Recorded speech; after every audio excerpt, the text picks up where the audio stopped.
চলে আসলাম বন্ধুরা আজকের আরেকটি নতুন ফটো এডিট নিয়ে। আপনারা ইতিমধ্যে যে প্রিভিউতে ফটোগুলো দেখতে পেলেন এআই ফটো, বাট এআই ফটোগুলো এখন বর্তমানে খুবই ট্রেন্ডিংয়ে আছে।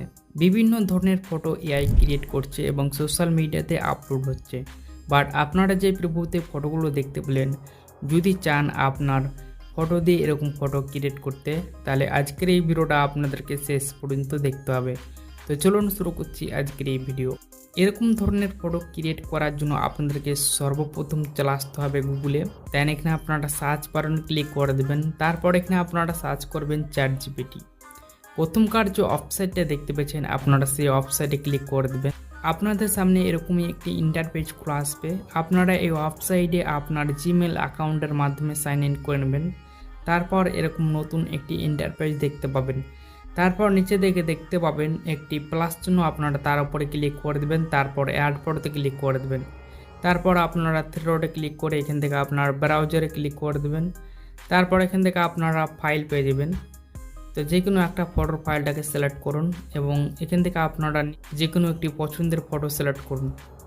সিলেক্ট করার পর এখান থেকে ফটোটা সিলেক্ট হয়ে গেছে।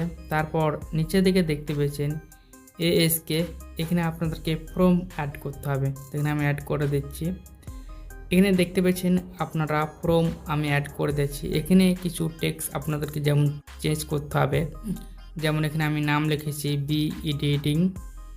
তারপর নিচের দিকে চলে আসবেন, আরও আরেকটি নাম চেঞ্জ করতে হবে, সেটি হচ্ছে বি। এই দুটো কিন্তু আপনারা চেঞ্জ করে নেবেন। চেঞ্জ করার পর আরও অপশানে ক্লিক করে দেবেন। তারপর এখানে আপনারা কিছু সময় অপেক্ষা করে নেবেন। এখানে দেখতে পাচ্ছেন ফটোটা জেনারেট হচ্ছে। এটা হচ্ছে আসল ফটো। এখানে আপনারা দেখতে পেলেন খুব সুন্দরভাবে সেই ফটোটা কিন্তু ক্রিয়েট করে দিয়ে দিল।